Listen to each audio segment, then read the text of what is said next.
Guys আমরা একটা টোটো বুক করে নিলাম নেমেই। বুক করে আমরা সবাই উঠে গেছি। সামনে আছে হচ্ছে তো আমাদের এখন ডেস্টিনেশন প্রত্যয়ের ঘর, সেখানে গিয়ে আমরা একটু ফ্রেশ ট্রেশ হবো, তারপর বেরোবো নবদ্বীপ ভ্রমণের উদ্দেশ্যে। প্রত্যয়ের ঠিকানা কিচ্ছু জানি না, বাড়ির বাবা বলে দিয়েছে টোটোতে বলবি এই জায়গায় যাবি, ওখান থেকে খুঁজে নিবি।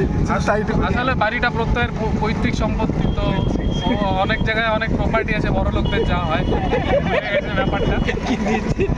ঠিক আছে, কোনো ব্যাপার না।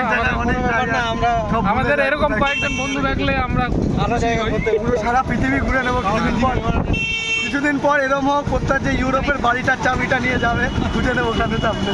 চাপ নেই।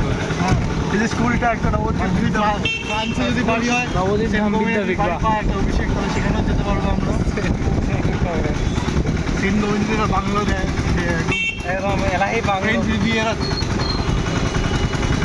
তাহলে বন্ধুরা এখন এর জন্য এতটুকুই থাকতে পারে। আবার আমরা আসছি। আমি দেখুন আমরা একটা চাবি দিয়ে তালা খুলবে কিনা সন্দেহ আছে ওর বাড়ি।